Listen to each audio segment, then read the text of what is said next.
timed that really well, and it is really interesting, as you said.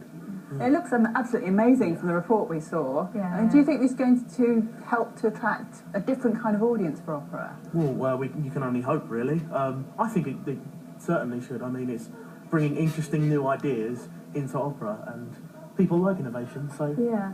The problem is, as soon as you say that word opera, Yeah. a lot of people just associate get with turned something else. off. Yeah. I mean, I think that's what people are trying to do all the time. They're trying to make, I think, a younger audience realise that our opera is a lot more interesting than they may think. Because I mean, when I first started listening to classical and opera music, I was like, oh, this definitely isn't for me. This is obviously for an older group of people. And I think with bringing the 3D in and the different technology that they've got that they're using, I think it does attract that younger audience, and it will get a wider range of people interested in it, as well as the people that are already interested in it.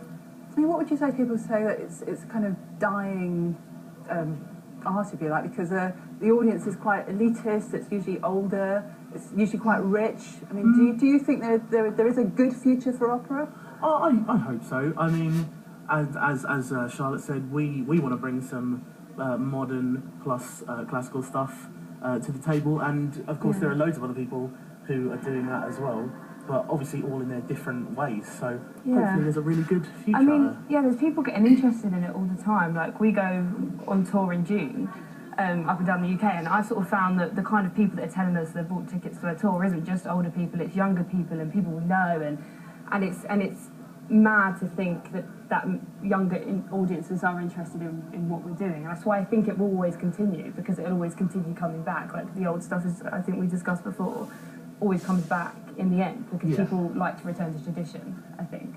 So something like the production we just saw could introduce new audiences, and then they might be tempted to explore the more traditional stuff. Yeah, exactly, because once you're interested in it a little bit, I found that once I was interested in one opera, I went and looked at different ones and different music and different arias and found different composers, and I think that's definitely what it will do for younger audiences. But there is a danger, isn't there, that this could be a bit gimmicky and it could actually detract from the main event, which is the singing, of course. There, of course, there's always that danger with any new innovation that you put into something. There's always the thing of, well, real life is already in 3D, why do you need 3D movies? But it brings a new element to everything entirely. So I'd say it's worth it. It's interesting and just really cool. I mean, like, the audiences that are already sort of involved in opera might find it a bit strange, because I think a lot of people find the beauty of opera and classical music is to listen to it live. So then to hear it pre-recorded before, I mean, you can buy a CD and an album, I think, but a lot of the beauty in that kind of music is hearing it and hearing the power of it in front of you, rather than maybe through a speaker. I don't know, but it depends how people take to it when they see it, I guess. I think it's one of those you have to see to really... I think that's the thing, isn't it? If it's part of a live event and it's adding something, as we saw with the Olympics opening ceremony, for instance, I mean, that worked very well, didn't it? The pre-recorded segments of the live event. Yeah, exactly. No, definitely. I think it's a very interesting concept, and I'd be very excited to see it. Definitely. Well, good to get your insight into this. Thanks very much. Thank you. You're watching Sky News. Coming up, how the Iron Lady made her mark on the beautiful game. Here.